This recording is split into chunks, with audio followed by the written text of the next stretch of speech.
Топ-3 странности во мне. Мен негізі кішкентай кезімнен перловка жемеймін. Потому что мектеп кезде біреу маған айтқан, осы тіске ұқсайды депші. И каждый раз перловканы көрген сайын ол маған тіс сияқты көрінеді. Сол үшін вообще жемеймін. Өмір бойы осы 29 жасыма дейін жеп жүрген жоқпын. Екінші странность, мен өзімнің зрением нашар, сондықтан мен линза тағамын, бесцветный. Бірақ басқа біреу көзін ұстаса, көзін уқаласа, қыздар туысын жөндесе, либо көзін астын бояса, үстін бояса, вообще қарай алмаймын. Денем тітіркеніп кетеді. Сол үшін коррекция зрения жасатпай жүрмін, потому что қорқамын шынымен. Біреу көзін ұстап жатса, мен сразу басқа жаққа қараймын. Мән бермеуге тырысамын, потому что денем тітіркеніп кетеді. Үшінші нәрсе, мен барлығын иіскеп жүремін.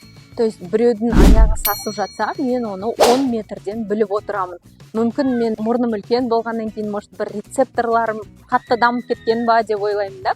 Бірақ бүкіл нәрсені иіскеп жүремін. Киім жуылған кезде, одан кейін үйде жайылған киім болса, үйде жайылған киімнің де бір иісі болады. Сондай болмас үшін терезелерді всегда ашып сөйтіп жүремін.